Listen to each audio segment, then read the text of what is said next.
음, 조선시대에 송사가 많았습니다.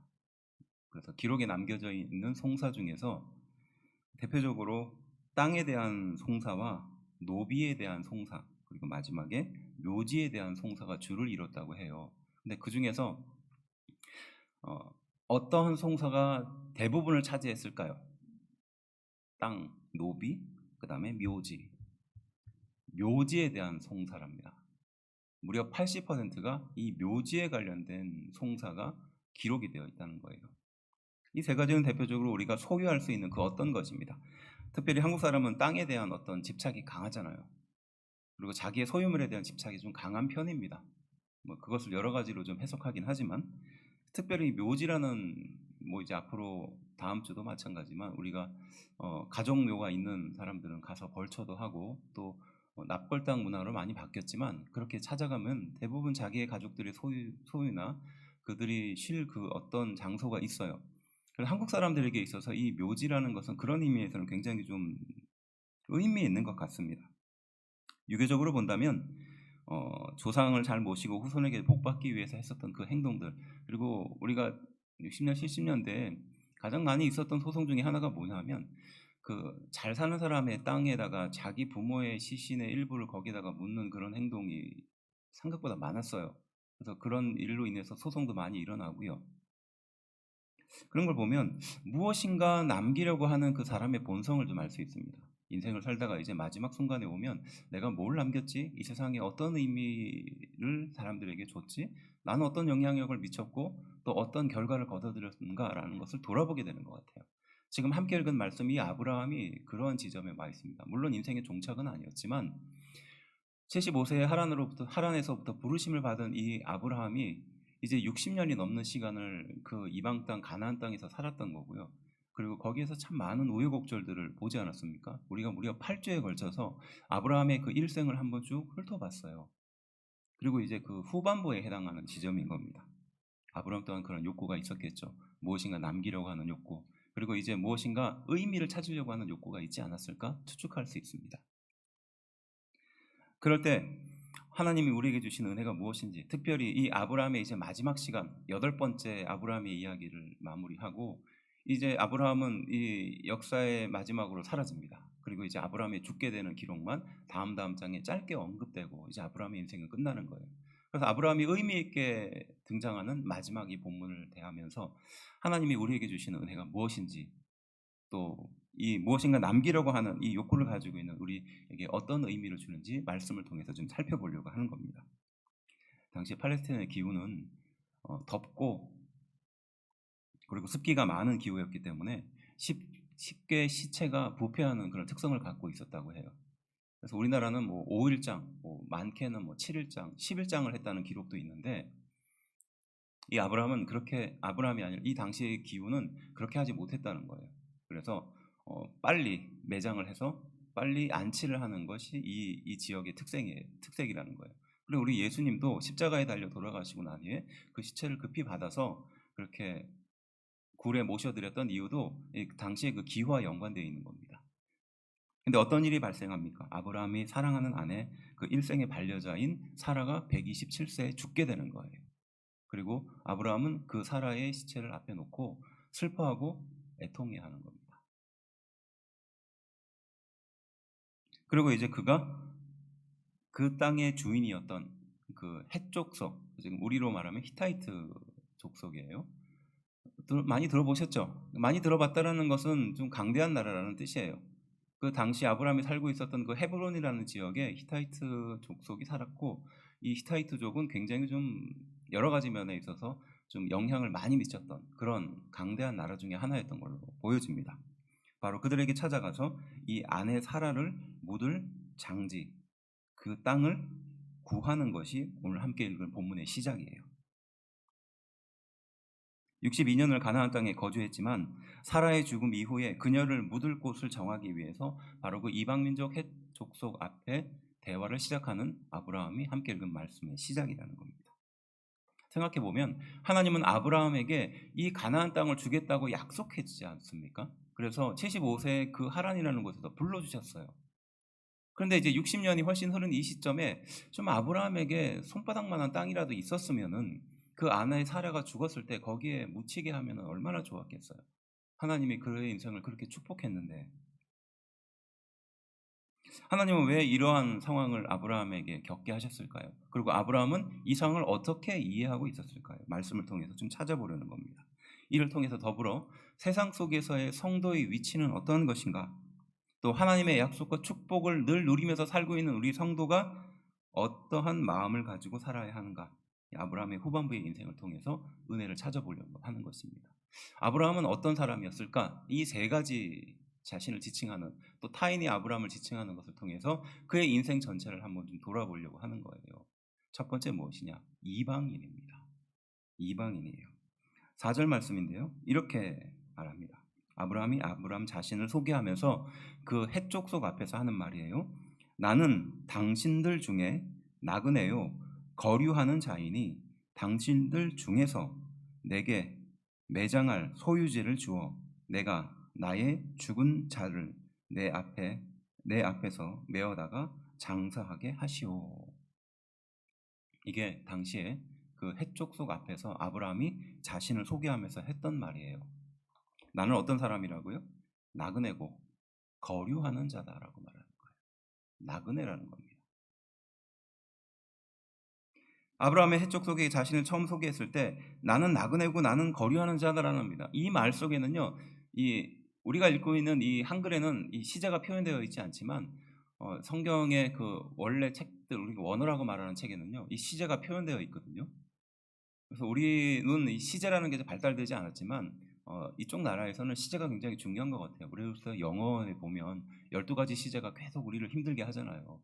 지금도 그 얘기만 들으면 머리가 아프겠지만 어쨌든 이 시제는 굉장히 중요하거든요.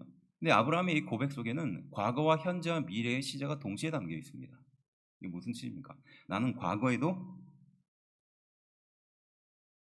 나그네였고 현재도 나그네이며 미래에도 나그네다라는 거예요.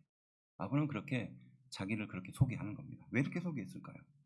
당시 이방인은요, 이방인이다라는 그 칭호는요, 거주권은 있지만 토지 매입권이 없었던 사람이었습니다. 이주민이라는 거죠.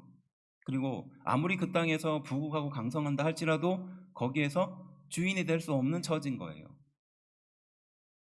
지금 우리에게 굳이 비유하자면 화교 같은 역할이죠. 요즘이야 화교가 자기의 그 재산권을 갖고 있었지만 초창기에는 자신이 열심히 뭔가 돈을 벌어도 건물 하나 살 수 없었어요. 대리로 사거나. 그래서 그런 일들이 많이 있었습니다. 아무리 거기에서 잘나고 잘난다 할지라도 거기에 영원한 주인이 될 수 없는 이방인 같은 존재라는 겁니다. 자기를 그렇게 소개하는 겁니다. 이방인은 어떤 뜻입니까? 당시로서는 최약체, 가장 약한 사람을 칭할 때 썼던 말이에요. 그래서 말씀에도 가장 먼저 하나님의 말씀으로 보호해야 될 그 대상이 세 대상이 있는데 첫 번째가 누구냐? 고하고, 두 번째가 과부고, 세 번째가 이방 나그네였어요. 이 사람은 왜냐? 자기가 스스로 권리를 주장할 수 없고 누군가로부터 보호를 받지 못하는 상태, 취약한 상태였거든요.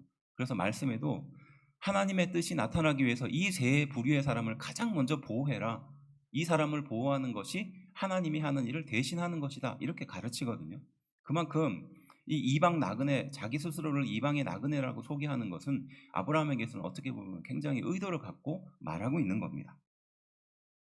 그동안 전쟁을 치르고 전쟁을 승리하고 어떻게 보면 하나님의 뜻을 나타내고 기적을 나타냈던 그 아브라함, 어떻게 보면 주변에 있는 사람들이 아브라함을 보면서 두렵고 떨었던 그 사람이 자기는 이방인이고 가장 약하고 연약한 그러한 이방인이다라고 고백하는 것을 보면 좀 의미가 있겠죠. 하나님의 축복을 받고 능력을 나타내는 사람인다 할지라도 여전히 그 땅에서 이방인의 마음을 갖고 살아가고 있다는 것이요. 가만히 생각해 보면 하나님이 가나안 땅을 주겠다고 했잖아요. 그러면 이거는 아브라함의 땅인 겁니다. 이스라엘 백성들의 땅이에요. 근데 거기서 무려 60년이나 살았는데 아브라함은 그 땅에 대해서 어떻게 말하고 있습니까? 나는 이 땅에서 살고 있지만 이 땅에서 이방인이다라고 말하는 거예요. 우리 생각과는 좀 다르죠. 의미가 있는 겁니다. 왜 이렇게 표현했을까요? 베드로전서 2장 11절이 그것을 이해할 수 있는 구절로 보여지는 거예요. 한번 읽어볼까요? 베드로전서 2장 11절입니다. 읽어봅시다. 시작. 사랑하는 자들아, 거류민과 나그네 같은 너희를 권하노니 영혼을 거슬러 싸우는 육체의 정욕을 제어하라 라고 말합니다. 하나님의 백성으로 살아가고 있는 성도들에게 쓰는 편지의 일부에 썼던 말이에요. 너희를 향하여 어떻게 표현하는 겁니까? 너희는 거류민이다. 너희는 나그네다 라고 말합니다. 너희는 거류민과 나그네와 같은 존재이니 너희의 육체를 거슬러 싸우는 그것을 통해서 하나님께 나아가라는 겁니다. 영혼을 거슬러 싸우는 육체의 정욕을 제어하라 라고 교훈하거든요. 그리고 시편 119편은 19절은 이렇게 말하죠. 나는 땅에서 나그네가 되어 싸우니 주의 계명들을 내게 숨기지 마소서라고 말하거든요. 한 나라의 왕이 했던 고백이에요. 내가 이 세상의 왕으로서 모든 것을 누릴 수 있는 그런 상황이지만 나는 지금 현재 나그네와 같은 처지라는 겁니다. 그래서 이 나그네와 같은 처지인 나에게 하나님 계명을 좀 가르쳐 주십시오라고 말하는 겁니다. 땅에 대한 법적인 권리를 주장하지 못했고 거주권은 얻었지만 주인으로서 영원히 소유할 수 없는 그 한계를 스스로 고백하는 이 고백에는 의미를 갖고 있다는 겁니다. 무엇입니까?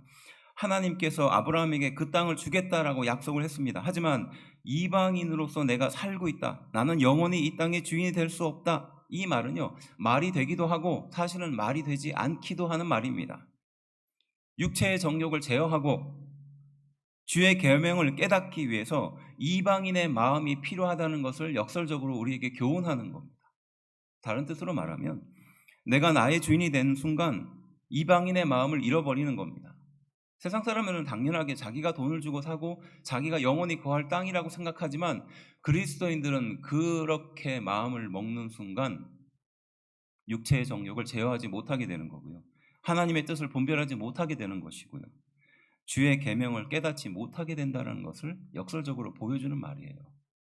우리가 이 세상에 대한 집착을 강하게 가지면 가질수록 자신의 본능에 더욱더 휘둘리면 휘둘릴수록 하나님의 뜻으로 그것을 대체하면서 살아간다는 겁니다. 아브라함도 그럴 수 있었겠죠.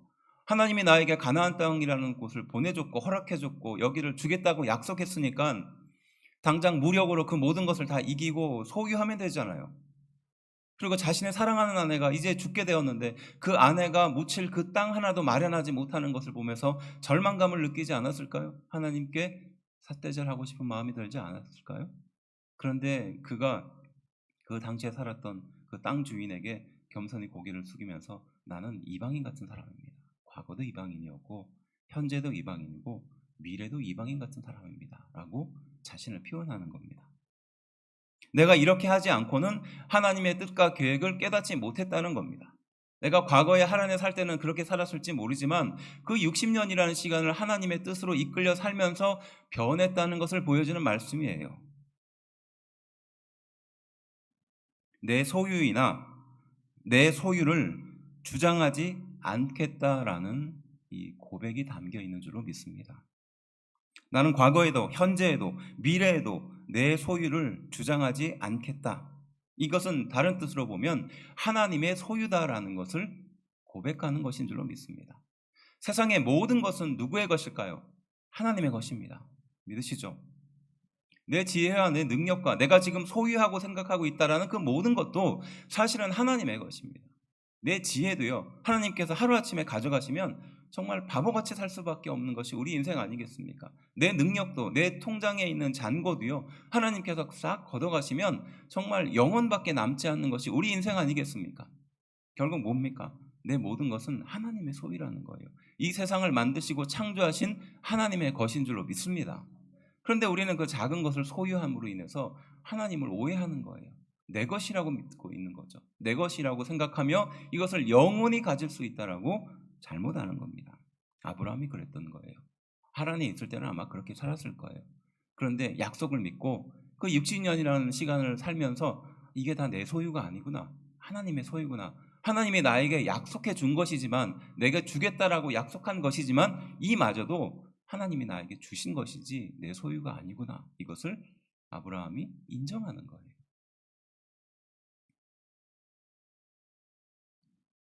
건강과 지식과 물질과 명예, 심지어 내 영혼마저도 소유는 하나님의 것이라는 겁니다.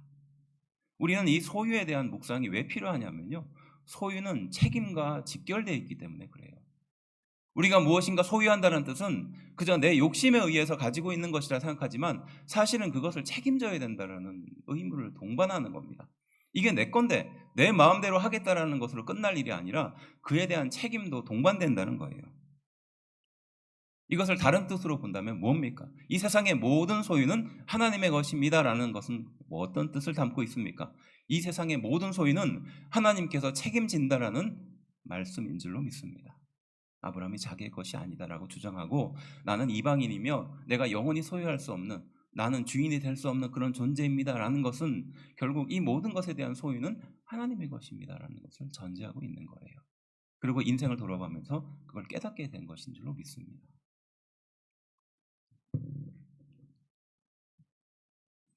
19살에 처음 제가 하나님의 일을 해야겠다, 하나님께서 나에게 주시는 소명을 깨닫고 그렇게 하나님의 일에 부르심을 받았다라는 확신을 갖고 결정을 하는 순간 그 밀려드는 두려움과 그 괴로움이 있었어요. 제가 몇 번 이야기했었던 겁니다. 하나님의 일을 하려면 헐벗고 굶주리고 또 어려운 인생을 살아야 되는데 대부분의 신학생들이 초창기에 다 하는 고민들이에요. 저만 하는 게 아니라 신학생들 만나보면 다 비슷한 고민을 해요. 선배들이 그렇게 힘들게 어렵게 살았으니까 또 참고 인내하고 또 내어주면서 살았으니까 그게 너무 이제 괴로울 것 같은 거예요. 또 한편으로 드는 생각이 그렇게 되면 내가 사랑하는 그 사람, 아내와 가족들이 생기게 될 텐데 그 아내와 가족들을 어떻게 건사하지? 그런 고민이 들죠. 저도 그랬던 것 같아요. 20대 초반에 아무것도 모를 때 그리고 친구들하고 이야기를 해보면 그 신학교 동기들하고 이야기해보면 다들 비슷하게 생각했다는 거예요.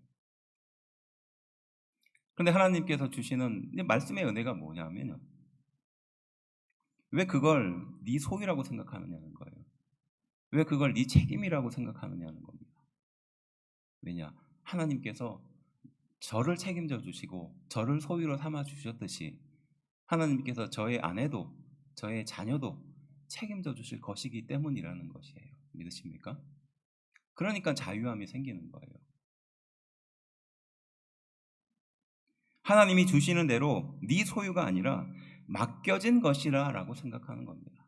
내 거라고 생각하면 내 마음대로 하려고 합니다. 그리고 책임을 지지 않으려고 하죠. 책임으로부터 도망가려고 하는 것이 사람의 본성입니다.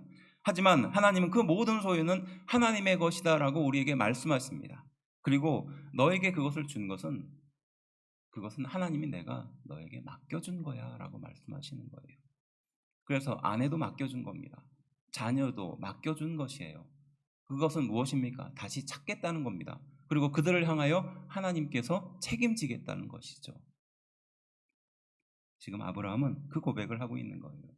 비록 이 땅이 내 눈에 보이는 땅이고 내 사랑하는 아내가 지금 죽게 되었고 그 아내를 누일 땅조차도 없지만 이 모든 소유는 하나님의 것입니다. 그리고 나는 이 땅에서 살고 있지만 사실은 이방인 같은 사람입니다.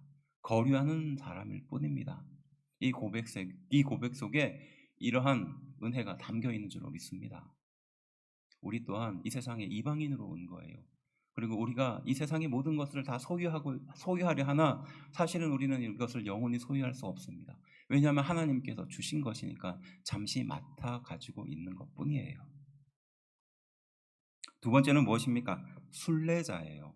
아브라함이 자신을 지칭했던 이야기입니다. 순례자예요. 순례자라는 말의 뜻은요, 고향을 목적지에 두고 여행하는 삶의 태도를 가진 자라고 합니다. 그래서 조금 더 좀 간단히 표현하면 짐은 가볍게 하고 마음은 높게 하는, 그래서 먼 곳을 바라보는 사람이다라는 뜻에서 순례자라고 표현해요. 히브리서 11장 9절부터 10절 말씀은 그 순례에 대한 개념을 조금 더 우리에게 설명해 줘요. 믿음으로 그가 이방의 땅에 있는 것 같이, 아브라함을 향한 표현입니다. 약속의 땅에 거류하여 동일한 약속을 유업으로 함께 받은 이삭 및 야곱과 더불어 장막에 거하였으니 이는 그가 하나님이 계획하시고 지으실 터가 있는 성을 받았음이라. 이게 바로 히브리서가 아브라함에 대해서 설명하면서 믿음과 연관지어서 설명하면서 이렇게 아브라함을 설명하는 거예요. 뭡니까? 아브라함은 바로 그 하나님이 약속한 그 땅에 살았지만 사실은 거기서 어떤 마음을 가졌다? 순례자의 마음을 갖고 살았다는 겁니다. 그래서 하나님이 계획하시고 그가 지으실 터가 있는 그 높은 성을 바라보면서 살았던 인물이다라고 지금 표현해 주는 거예요. 조금 더 구체적으로 히브리서 11장 13절부터 16절 말씀은 이렇게 표현해요. 우리 함께 한 목소리로 좀 읽어볼까요? 읽어봅시다. 시작. 이 사람들은 다 믿음을 따라 죽었으며 약속을 받지 못하였으되 그것들을 멀리서 보고 환영하며 또 땅에서는 외국인과 나그네임을 증언하였으니 그들이 이같이 말하는 것은 자기들이 본향 찾는 자임을 나타냄이라. 그들이 나온 바 본향을 생각하였더라면 돌아갈 기회가 있었으려니와 그들이 이제는 더 나은 본향을 사모하니 곧 하늘에 있는 것이라. 이러므로 하나님이 그들의 하나님이라 일컬음을 받으심을 부끄러워하지 아니하시고 그들을 위하여 한 성을 예비하셨느니라. 아멘. 이 중요한 구절들이 등장하죠. 이 중요한 구절들의 공통점이 뭡니까? 본향인 거예요. 그리고 그 땅에서는 어떻게 살았습니까? 외국인처럼 살고 나그네처럼 살았다는 거예요. 그래서 우리는 더 나은 본향을 사모하는 자들이라고 표현하는 겁니다. 그래서 하나님은 우리를 향하여 더 귀한 그 한 성을 준비해 주셨고 우리는 그 본향을 따라 사는 삶이다라는 겁니다. 앞서 말했던 순례자의 삶이라는 거죠. 아브라함이 그렇게 살았다는 것이에요. 산티아고 데 콤포스텔라라고 우리가 너무나 잘 알고 있는 그 순례자의 길은 600km에서 1000km 정도 되는 그 길을 말하는 겁니다. 사람들은 바로 그 길을 가는 것을 좋아하죠. 그 길을 가기 위해서 길게는 40일 정도, 짧게는 못해도 열흘 이상의 시간이 걸리는 굉장히 고단한 길입니다. 근데 그 길의 시작이 어디서부터였습니까? 우리가 잘 알고 있는 12제자 중에서 야고보가 마지막 순교에서 도착한 지역이거든요. 그리고 그 자리에 무덤을 발견했고 거기에 교회를 세운 거예요. 그 산티아고라는 그 말 자체가 세인트라는 뜻이고 디아고라고 말해서 그 야고보를 높이 부르는 말이거든요. 그러니까 성 야고보가 마지막에 묻힌 장소예요. 그래서 그 600km에서 1000km가 넘는 그 거리가 바로 그 야고보가 활동하고 사역했던 그 길인 겁니다. 그걸 기념해서 주님이 가신 그 길을 또 예수님께서 가셔야 할 그 길을 제자가 그 길을 걸어갔고 또 그 길을 다른 사람이 따라가는 거예요. 이게 산띠하고 순례길의 유래거든요.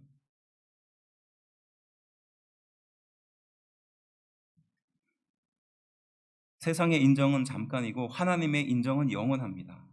이 땅에서 머무르는 것은 잠깐이고 하나님의 나라에서는 우리는 영원히 머물 수 있어요. 이 땅에서의 짧은 삶이 영원한 하나님의 나라를 준비하는 기회로 삼고 이 영원한 여정을 항해하는 순례자의 마음을 가져야 할 이유가 여기 있는 겁니다. 임시로 거주하고 우리는 하나님의 나라를 소망으로 갖고 또 믿음의 여정을 따라가고 세상의 집착을 내려놓고 가야 하는 순례자의 삶과 동일하다는 겁니다. 그래서 우리는 이 순례자의 말의 의미에는 본향을 향하는 그래서 더 나은 곳을 하나님이 우리를 향하여 준비하는 그 본향을 바라보는 것을 말하는 거예요. 그리고 두 번째 의미가 또 담겨 있어요. 누군가 그 순례자의 길을 따라가게 된다는 거예요. 예수님이 갔던 그 길을 제자들이 따라갔던 것처럼 그리고 제자들이 갔던 그 길을 그 이후에 신앙의 후손들이 따라간 것처럼 따라갈 수 있게 된다는 겁니다. 순례의 길을 따르는 사람, 또 신앙의 순례길을 누군가 간다는 겁니다. 아브라함이 75세에 하란으로부터 떠나서 아브라함이 신앙의 순례길을 걸어갔습니다. 이 말은 무슨 뜻일까요? 그의 인생이 75세에 끝났다는 겁니다. 그리고 75세 이후에 새롭게 시작되었다는 뜻이에요. 신앙의 순례길을 걸어가면서 그의 인생을 하나님이 사용하시고 인도해 주셨다는 것이에요.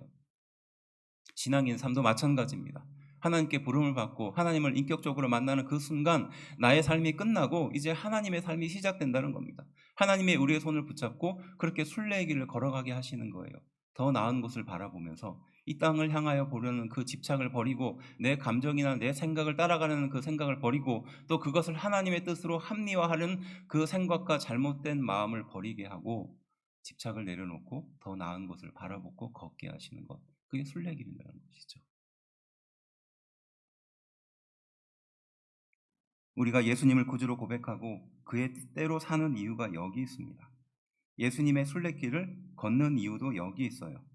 내 인생의 여정을 따라 살아가는 사람들도 있지만 우리는 내 인생의 여정을 따라가는 것이 아니라 바로 예수님이 따라간 그 길을, 예수님이 가신 그 길을 따라가는 신앙의 순례길을 걸어가고 있다는 것입니다. 제가 몇 번 이사를 했는지 이렇게 손으로 헤아려 보니까 집사람과 결혼하고는 한 8번 정도 이사를 했더라고요. 그리고 그 전에 결혼하기 전에 몇 번 했는가 이렇게 따져보니까 총 한 24번 정도 이사를 했더라고요. 이사 많이 했어요. 뭐 저보다 물론 더 많이 하신 분도 있겠지만 참 많이 한 편에 속하지 않습니까? 근데 우리 집에 오면 없는 것을 2개 발견할 수 있습니다. 뭐냐 하면요, 소파가 없어요. 우리 집에는요. 그리고 큰 장롱도 없어요. 왜냐하면 이사를 이렇게 많이 다니다 보니까 소파가 필요 없더라고요. 그리고 큰 장롱도 그렇게 필요 없더라고요. 이사할 때 늘 짐이 되더라고요. 제가 왜 이런 이야기를 할 수밖에 없느냐 하면요, 전도사 초창기였습니다. 20대 때 권사님이 이제 급하게 병원에서 돌아가셨어요. 근데 아드님이 외국에 사셨던 거예요. 그래서 저희 교회로 전화가 와서 어머니가 살던 그 집을 좀 대신 정리해 달라고 그렇게 얘기를 하셨습니다. 그래서 그때 막 전도사였으니까 저하고 우리 집사님하고 그 권사님이 사셨던 집으로 갔어요. 가서 봤는데 집이 그렇게 넓지는 않아요. 그런데 뭐가 그렇게 짐이 많은지, 또 특별히 옷이 그렇게 많더라고요. 옷을 꺼내다가 지쳐가지고 그리고 그 옷 중에는 입지도 않은 태그가 그대로 붙어 있는 옷이, 그래서 당시에 이삿짐 차를 불렀잖아요. 근데 이삿짐 차에 옷이 절반이에요. 그거 정리하는데 하루 종일 걸렸습니다.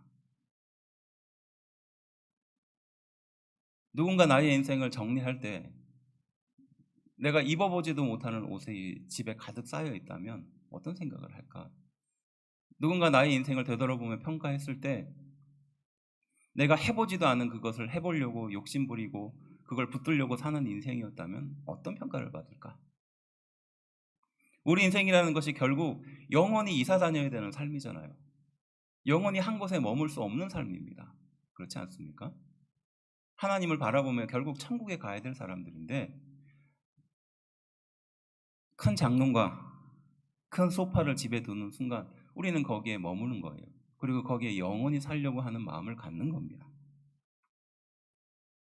본향을 향하고 그리고 나의 길을 누군가 따라온다고 생각한다면 그것은 순례자의 삶이에요. 우리에게 그러한 신앙이 필요한 것이 바로 그 이유입니다. 예수님이 세상에 오셔서 바로 그 길을 가신 거고 우리는 그 길을 따라서 사는 사람들이기 때문인 줄로 믿습니다. 물론 모든 사람이 다 비우고 모든 사람이 다 포기할 수는 없겠죠. 하지만 하나님께서 우리의 손을 붙잡고 그렇게 인도하실 거예요. 그러면 정말로 필요한 것이 뭔지 그리고 덜 필요한 것이 무엇인지 우리 인생에게 가르쳐 주실 줄로 믿습니다. 그것이 신앙의 길이라는 거예요. 그것이 순례자의 길이고요. 아직도 기억이 나는데요. 한국에서 그 짧은 삶이지만 그 집사람과 결혼하고 그 신혼 살림이 뭐 대단히 많겠어요. 그리고 저희 아이가 생기고 이제 몇 년 안 됐을 때입니다. 불과 5년도 안 됐을 때인데 이거 정리하고 공부하러 가야 되는데 짐이 왜 이렇게 많이 나오는지 모르겠어요. 그리고 또 거기다 잠깐 한 3년 정도 공부했는데 아무것도 없이 가서 정착했다 생각했는데 그 3년 동안 정리한 거 가지고 다시 한국에 들어오려니까 또 짐이 왜 이렇게 많은지 모르겠어요. 아니다 하지만 참 잘 안 되는 게 인생입니다. 그럴 때 우리 주님이 늘 말씀하지 않겠습니까? 결국 우리가 도착해야 될 고향이 있다는 거예요. 이 세상은 우리의 고향이 아니라는 것을 보여주는 겁니다. 영원히 머무를 수 없는 고향에 영원히 머물려고 하는 그 순간 괴로움이 시작되는 겁니다. 내려놓고 하나님께 맡기고 또 그분의 손을 붙잡는 은혜가 필요한 줄로 믿습니다. 세 번째는 무엇일까요? 하나님이 세우신 사람입니다. 막벨라 굴과 토지를 거래하는 아브라함의 이야기가 이어지는데요. 그 땅을 구하는 아브라함에게 그 헷족 속의 사람이 어떻게 말하는가? 11절 말씀입니다. 내 주여 그리 마시고 내 말을 들으소서. 내가 그 밭을 당신에게 드리고 그 속의 굴도 내가 당신에게 드리되 내가 내 동족 앞에서 당신에게 들어오니 당신의 죽은 자를 장사하소서. 이게 아브라함이 땅을 구하는 그 상황에서 그 헷족 속의 사람이 했던 말이에요. 그건 뭡니까? 무료로 주겠다는 거예요. 그냥 가져가라는 겁니다. 그리고 내 동족 앞에서 내가 이것을 맹세하니까 이 맹세로 당신이 영원히 소유할 수 있습니다. 이것을 전제하는 거예요. 그냥 주겠다는 이 사람의 말에 아브라함은 어떻게 반응합니까? 3번씩이나 거절한 이후에 그 땅을 정당한 값으로 사게 됩니다. 16절 보면은 이렇게 말씀이 나와요. 아브라함이 에브론의 말을 따라 에브론이 헷족 속이 듣는 데서 말한 대로 상인이 통용하는 은 400세겔을 달아 에브론에게 주었더니라고. 이 에브론이 바로 그 말을 했던 사람이거든요. 그러니까 거저 주겠다고 그냥 공짜로 주겠다라고 했는데 아브라함은 어떻게 했다고요? 당시에 통용되는 은 400세겔. 그 은 400세겔이 지금 돈으로 따지면 한 사람의 성인이 35년 동안 받을 수 있는 돈이에요. 35년의 연봉을 합했을 때 은 400세겔 정도 된다는 겁니다. 그리고 통용되는 것이라고 말했잖아요. 상인이 사용했던 것. 그러니까 당시로서는 이 늘 기준이 왔다 갔다 했으니까 누구나 그거 다 공인할 만한 그런 상인이 사용하는 그 무게추를 가지고 은 400세겔로 정당하게 치렀던 거예요. 비싼 가격에도 흥정하지 않았습니다. 아마 우리 만약에 저 같았으면 그래서 하나님의 뜻이다 그러면서 공짜로 넙죽받았을 거예요. 아, 하나님이 우리 앞길을 예비하시는구나 그러면서 기뻐하면서 받았을 수도 있습니다. 근데 아브라함은 그렇게 하지 않거든요. 3번씩이나 거절하면서 결국 그것을 가장 정당한 가격으로 삽니다. 어떻게 보면 좀 바가지라고 볼 수 있는 가격에 그것을 사요. 소돔에서 살다가 조카 롯이 붙잡혀 가고 아브라함이 그 조카를 구하기 위해서 직접 전쟁에 참여하죠. 그리고 그가 돌아올 때 그가 전리품으로 얻었던 것을 가져가라라고 말했을 때 아브라함은 어떻게 말합니까? 이것은 내 것이 아니니 나는 여기에 실허하게 하나라도 손대지 않겠다라고 말하죠. 그리고 나와 함께 참여한 그 사람들에게 다 나눠주라고 합니다. 그리고 10분의 1을 떼서 하나님께 드리겠다라고 표현하죠. 이게 뭡니까? 자신을 부하게 하시는 분은 누구다? 하나님이라는 거예요. 그래서 만일에 이 전쟁을 통해서 내가 이것을 취하는 순간 하나님의 영광을 가린다라고 아브라함은 생각한 겁니다. 그래서 오히려 나누어 줬던 거예요. 축복의 근원이 누구라는 고백이죠? 하나님의 고백이라는 뜻이에요. 만약 그들이 호의로 그 땅을 주었다면, 막벨라 굴을 그에게 넘겼다면 아마 그들의 호의로 끝났을 겁니다. 하지만 아브라함은 이것을 하나님의 영광으로 사용하고 싶었던 거예요. 정당한 값을 지불하고 오히려 어떻게 보면 더 많은 돈을 지불하고 그 땅을 구입한 겁니다. 하나님의 영광, 하나님이 드러나는 것이 아브라함에겐 더 중요했기 때문이에요. 왜 이렇게 아브라함은 하나님이 드러나는 것을 중요하게 여겼을까요? 아브라함에게 토지 소유는 중요하지 않았습니다. 하나님의 약속이 훨씬 더 중요했으니까요. 마찬가지로 하나님은 우리에게 약속하고 계시는 줄로 믿습니다. 하지만 우리가 눈이 어두워서 당장의 어떤 것에 눈이 어두워서 잘못된 선택을 하는 경우가 대부분이죠. 하나님의 영광이고 하나님께서 기뻐하실 일이라고 말하지만 사실은 내가 하고 싶은 일이고 내가 따라가고 싶은 일이 사실 더 많았던 것을 고백하게 되는 거예요. 하나님의 영광이 나타나는 것이 아브라함에게는 더 중요한 거였습니다. 우리는 하나님께 기도하고 축복을 받았다고 그 축복을 자랑합니다. 하지만 사실은 그 축복을 자랑할 것이 아니라 하나님의 영광이 이 축복을 통해서 나에게 나타났다는 것을 자랑해야 된다는 사실이에요. 축복 그 자체가 자랑할 일이 아니라 하나님의 영광이 나를 통해서 나타났다는 것을 자랑해야 된다는 말이에요. 바울은 그래서 자랑합니다. 내 약함을 자랑합니다. 빌립보서 2장 12절이죠. 내 약함을 자랑한다는 뜻은 무엇일까요? 내 강함을 자랑하는 것이 아니라 내 약함을 오히려 자랑한다는 뜻이에요. 내가 약하기 때문에 하나님의 강함이 드러나게 된다는 것입니다. 내 지혜와 내 잘남과 내 지식을 자랑하는 순간 하나님의 지혜와 지식과 그 모든 것이 사라지게 되는 겁니다. 하나님의 칭찬이 사라져버리고 내 칭찬이 올라가 버리는 순간 그렇게 된다는 거예요. 그래서 오히려 사도 바울은 나의 약함을 자랑하겠다는 거예요. 그를 통해서 하나님의 강함이 드러나게 되니까요. 내 희생을 자랑하지 않겠다는 겁니다. 내 헌신을 자랑하지 않겠다는 거예요. 그래서 또 이렇게 고백합니다. 주 안에서 나는 자랑할 것이다. 고린도후서 11장 16절에 말하거든요. 이것은 무슨 뜻이냐? 주님이 칭찬하실 자랑을 나는 하겠다는 거예요.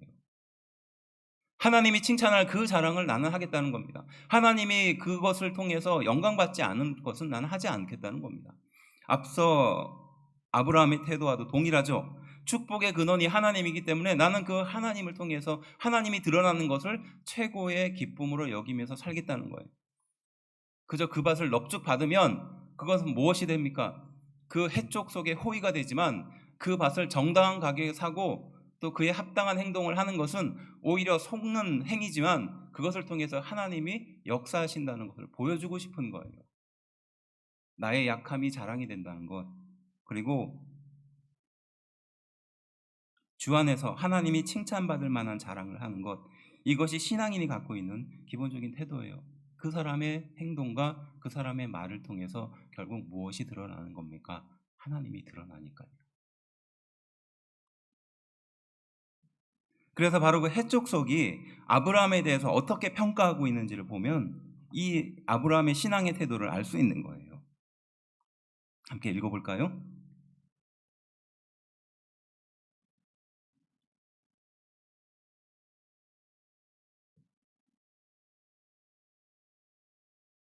죄송합니다. 제가 읽어볼까요? 해놓고 제가 자막을 준비하지 않았습니다. 네.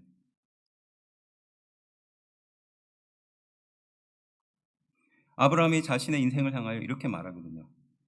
해족석이 아브라함에 대한 평가가 무엇이냐?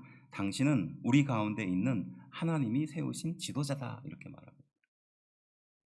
해족석이 아브라함에 대해서 그렇게 평가하는 겁니다. 당신은 우리 가운데 있는 하나님이 세우신 지도자다, 이렇게 말해요. 6절 말씀이에요. 내 주여 들으소서. 당신은 우리 가운데 있는 하나님이 세우신 지도자이시니 우리 묘실 중에서 좋은 것을 택하여 당신의 죽은 자를 장사하게 해소서라고 말하고, 해족석이 아브라함을 보면서 평가한 거예요. 아브라함, 당신의 인생을 보니까 하나님이 세우신 사람이 맞다, 이렇게 말하는 거예요. 우리 안에서 역사하시는 하나님을 인정한다라는 뜻이거든요. 그러니까 해족속이 하나님을 믿는 사람이 아니었지 않습니까? 그런데 당신과 우리 사이에 지금 역사하는 하나님을 볼 수 있는데 누구를 통해서 볼 수 있다? 아브라함을 통해서 볼 수 있다는 겁니다. 지금은 이것을 이런 표현을 하는 거예요. 믿지 않는 사람들이 나의 모습을 보면서 하나님을 발견하는 거예요.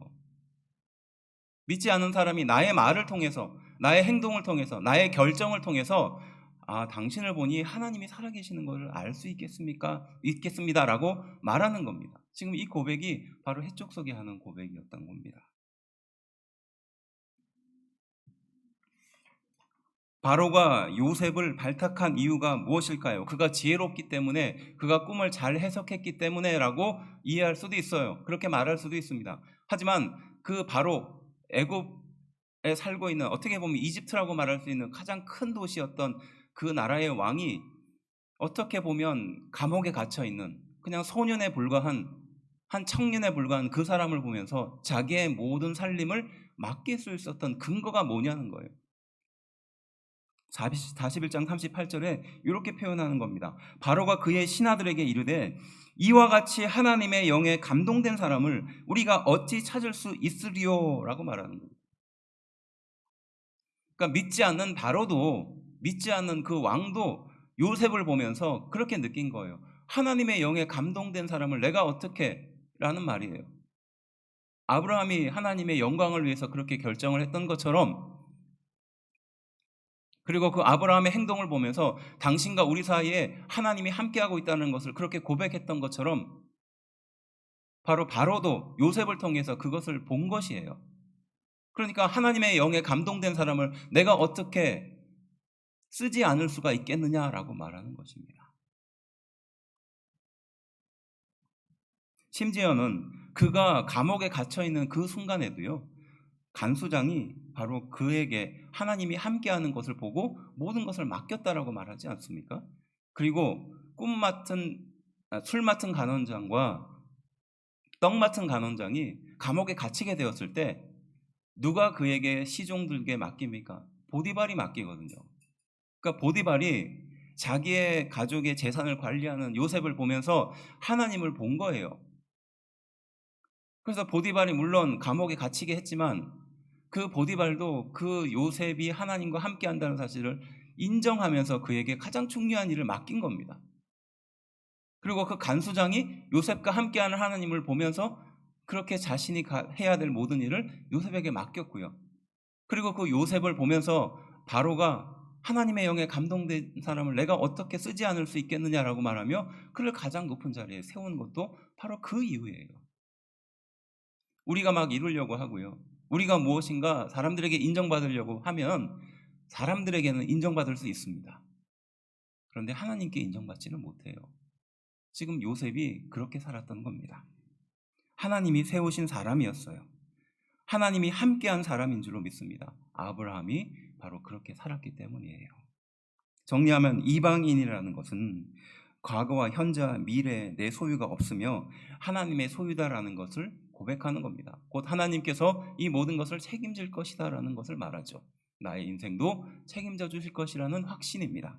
두 번째, 순례자라는 뜻은 더 나은 곳을 바라보고 신앙의 삶을 사는, 그래서 그 길을 누군가 따라가는 순례자의 삶을 말하는 겁니다. 마지막 세 번째는 하나님의 세우신 사람, 하나님의 영에 감동되고 하나님의 영에 이끌리는 사람이에요. 우리는 이 모범을 예수님을 통해서 발견할 수 있어요. 세상을 창조한 그분이 이 세상에 가장 낮고 낮은 자리에 오셔서 이 세상의 모든 사람을 다 주관할 수도 있었고 세상의 모든 것을 주관하실 수 있고 주인으로서 서실 수 있는 그분이 가장 낮은 자리에 서지 않았습니까? 그리고 자기 주장을 하지 않고 오히려 섬김의 자세로 섰었던 것입니다. 마태복음 8장 14절에 등장하는 말씀인데요. 당시에 서기관이라고 해서 굉장히 능력 있고 사람들에게 영향을 미치는 그 사람이 예수님 앞에 서서 이렇게 말하죠. 내가 예수님을 평생 따르겠습니다. 이렇게 말하거든요. 그때 예수님의 대답은 무엇입니까? 인자는 머리 둘 곳이 없다라고 대답해요. 의아한 말씀이에요. 우리 같았으면, 저 같았으면 능력 있는 사람이 와서 내가 평생 목사님을 따르겠습니다라고 말하면 막 힘이 될 거예요. 서기관이 예수님께 찾아와서 내가 예수님을 따르겠습니다라고 말하자 예수님은 의외의 대답, 인자는 머리에 둘 곳이 없다라는 뜻이에요. 대단한 사람이 예수님을 따르겠다고 하지만 사실 그가 갖고 있는 따르겠다라는 것은 자기의 야망을 따르는 겁니다. 그리고 예수님의 그 겉모습을 따를 뿐이죠. 하지만 진실로 예수님을 따르기 위해서는 자기를 부인하고 자기를 내려놓아야 한다는 그것을 말하는 거예요. 인자인 내가, 세상을 창조한 내가 이 세상에 와도 자기를 부인하고 섬기러 이 세상에 왔는데 서기관인 당신이 나를 따른다는 것은 무슨 뜻일까요? 자기를 부인해야 된다는 겁니다. 머리 둘 것이 없는 삶을 살아야 된다는 것을 말하는 것이에요. 또 예수님께서는 순례자와 같이 뚜렷한 목적으로 세상에 오셨습니다. 하나님의 영광을 드러내기 위해서, 죄사함을 위해서, 십자가에 달리기 위해서 세상에 오신 것이죠. 더 높은 것을 바라보기 위해서 세상에 오신 거예요. 사람들은 자기의 욕심을 따라서, 자기의 이등을 따라서 예수님을 찾았지만 예수님은 더 높은 것을 바라보고 계셨던 겁니다. 그리고 마지막, 하나님의 아들로 하나님의 인정함을 받은 사람으로 세상에 오셨다는 겁니다. 이것이 예수님이 가신 길이에요. 하나님과 아브라함의 첫 만남으로 돌아가 봅시다.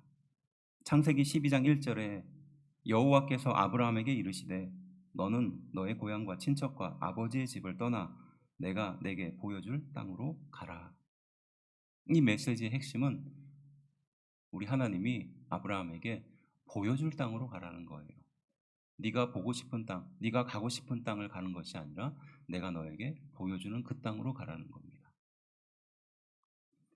아브라함은 어떤 인생을 살았습니까? 75세의 아브라함이 가족들을 이끌고 낯선 땅 가나안에 도착했을 때 아브라함은 무슨 생각을 했을까요? 이것이 하나님의 뜻이니 순종은 했지만 도착하고 보니 이방 민족이 가득 살고 있고 그들이 이미 정착하고 좋은 땅은 다 차지하고 있었던 거기에 이제 도착했었던 아브라함은 무엇을 생각했을까요? 가뭄이라는 큰 위기가 닥치고 이제 애굽으로 도망가게 된 상황, 피하기 위해서 도망간 상황, 아내를 누이라고 속이는 약점을 노출합니다. 그리고 다시 처음에 제단을 쌓았던 베들로 돌아와서 그 긴 여정을 끝내고 예배를 드렸을 때 아브라함은 무엇을 생각했을까요? 조카 롯과 다투면서 헤어질 때 아브라함의 그 허무함, 불안함을 하나님은 알고 찾아가 주셔서 별을 보면서 축복해 주셨습니다. 그리고 쪼갠 고기 사이로 횃불로 지나가시면서 내 죽음을 걸고 너와 약속을 꼭 지키겠다라고 약속하셨죠. 그 약속을 듣고 얼마 지나지 않아 약속을 믿지 못해서 아내 사라의 말을 듣고 이스마엘을 출생하죠. 그리고 그 뒷감당을 하지 못하고 있을 때 하나님은 그 이스마엘의 인생도 책임지십니다. 그래서 살피시는 하나님, 책임지시는 하나님 이렇게 고백하지 않습니까? 아브라함이 실수했지만 아브라함이 잘못했지만 하나님은 그것까지도 책임지신다는 것이에요. 자녀의 약속을 받고 아브라함과 사례는 그것을 비웃습니다. 그리고 소돔과 고모라가 멸망될 것을 보면서 자기 주장을 하고 있는 아브라함을 만날 수 있어요. 그리고 이삭을 낳고 이스마엘을 사지로 내몰고 이삭을 번제단 위에 올렸을 때의 그 아브라함의 심정을 돌아보십시오. 어떤 생각을 했을까요? 그리고 이제 그 마지막 인생의 후반부에 도착해서 이렇게 고백하는 거예요. 나는 당신들 중에 나그네고 나는 여기에 거류하는 자다. 이 고백이 주는 울림이 우리 신앙인들에게 클 줄로 믿습니다. 우리도 그러잖아요. 우리도 하나님의 뜻을 찾고 구하고 순종한다라고 말하지만 사실은 내 뜻을 찾고 내가 원하는 방향대로 살고 그렇게 살지 않았습니까? 아브라함처럼요. 때로는 어려움을 만나고 때로는 감당할 수 없는 일들을 버려놓으면서 하나님이 그 모든 것들을 뒷수습하며 끝까지 내가 너와 함께 그 약속을 이루겠다라고 위로하고 말씀하고 계시지 않습니까? 결국 우리 인생의 마지막 고백은 나는 이 세상의 이방인이고 잠깐 머무는 거류하는 사람입니다 라는 고백이 우리에게 있어야 할 줄로 믿습니다. 아브라함의 방황이 곧 내 인생의 방황이고요, 아브라함의 은혜가 곧 내 인생의 은혜가 되어야 할 줄로 믿습니다. 이 아브라함의 마지막 고백이 내 고백이 되기를 주의 이름으로 축원합니다.